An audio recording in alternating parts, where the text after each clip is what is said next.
Elle est bien troublante, Sophia Loren, cette chimène que vous êtes en train d'incarner.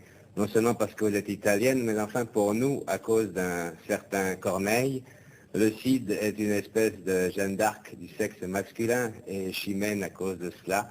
Une héroïne bien de chez nous, comme le dirait le Corneille de la télévision française. Alors, au risque de troubler les études des lycéens dans les collèges, dites-nous, qui est votre chimène? Mais justement, c'est ce côté français de la légende du Cid qui m'a beaucoup fait hésiter avant d'accepter le Cid.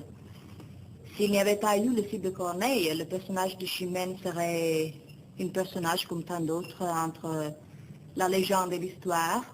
Mais la Chimène de Corneille est Corneille l'a fait comme une créature vraiment bouleversante, déchirée par un conflit intérieur qui la rend sublime. Et ça, naturellement, donne des problèmes, pas de nationalité, pas de tout, mais des problèmes professionnels. C'est comme demander à une actrice de faire Giulietta en oubliant Shakespeare.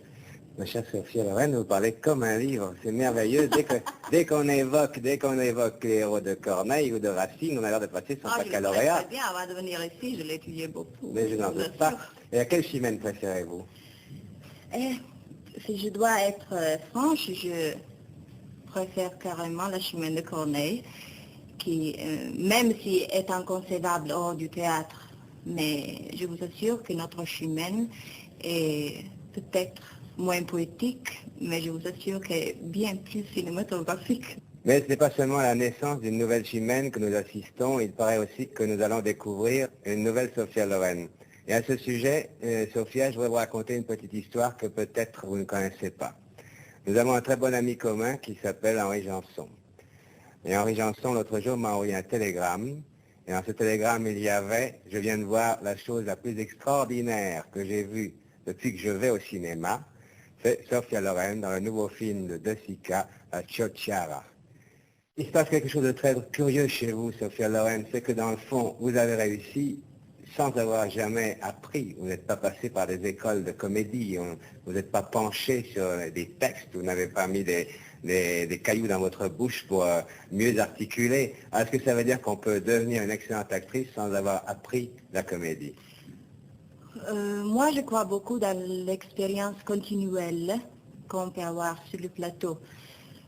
Les écoles peuvent avoir pour le départ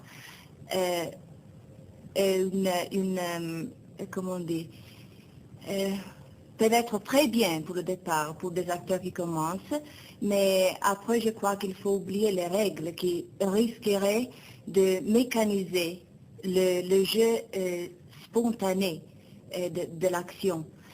Et je crois, et je suis profondément, je crois profondément dans ce que je dis, que la carrière d'un acteur doit être conçue comme un éternel apprentissage.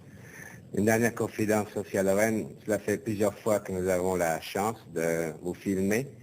Et je dois dire que comme la plupart des acteurs qui n'ont pas besoin de nous, vous êtes de ceux qui nous apportent le plus. Vous êtes une personne très gentille, dans le fond. Est-ce que c'est... Vous n'avez pas d'idée quel effort je mets quand je parle français, vous n'avez pas d'idée. Et pourquoi la télévision? Parce que la seule langue que j'ai appris, c'était l'anglais. Et le français, pour moi, c'est très difficile à parler comme ça. Et cet effort, vous le faites pour nous personnellement ou bien pour tout le monde? Je le fais seulement pour vous, vous savez. Merci. Pendant des semaines, le site va continuer. Des semaines pour conserver un regard patiemment arraché par la vie.